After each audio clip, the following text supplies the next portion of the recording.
Lección 13. Tiempo futuro con will. A este futuro también le podemos llamar futuro simple. Nosotros en este tiempo utilizamos el auxiliar will. Esta palabra will no se puede traducir, no la vamos a traducir, no tiene un significado particular en castellano, ya que nosotros indicamos el futuro mediante el mismo verbo. Por ejemplo, cuando decimos lloverá, iré, ese verbo tiene una terminación particular que indica futuro. En cambio, en inglés, nosotros al verbo debemos agregarle el auxiliar will para indicar que estamos hablando en tiempo futuro.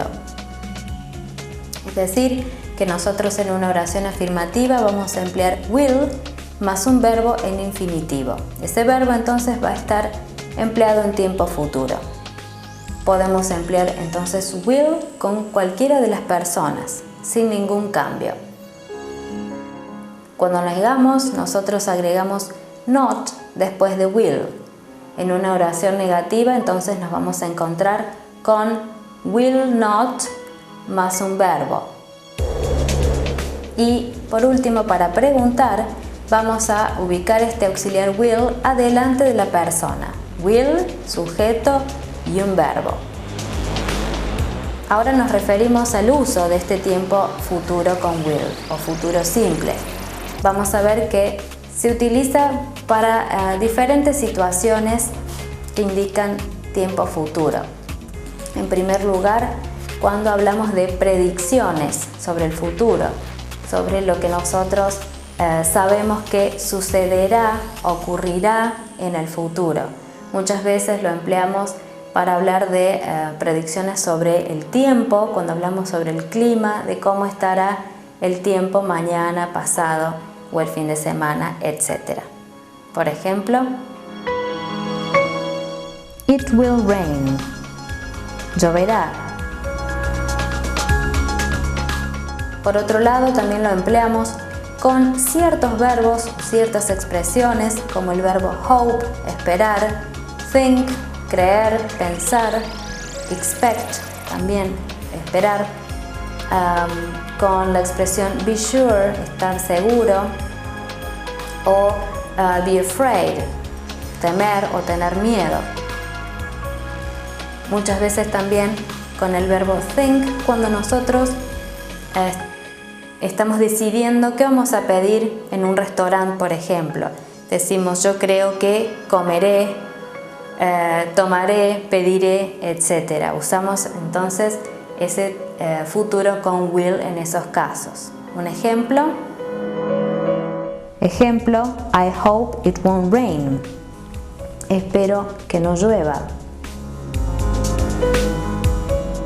Por otro lado, nosotros empleamos el auxiliar con will cuando tomamos decisiones en el momento con el verbo think. Como decía anteriormente, cuando nosotros, por ejemplo, decidimos en el momento qué pediremos, comeremos o haremos. Yo creo que haré, etc. Por ejemplo, I think I will go to bed. Yo creo que me voy a acostar. Por último, vamos a emplear este futuro con will, futuro simple, cuando hacemos promesas. Es decir, en inglés diríamos, prometo que vendré, iré, etc. Fíjese en los ejemplos. I will visit you. Te visitaré. O I will visit you soon. Te visitaré pronto. I won't be late. No llegaré tarde.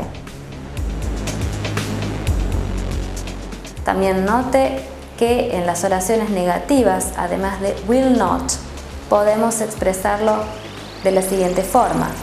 Won't. Will not indica negación. Que no iré, por ejemplo, I won't go. Podemos emplear entonces la forma completa, will not, o la forma abreviada, won't. Esto es todo sobre el tiempo futuro o tiempo con will.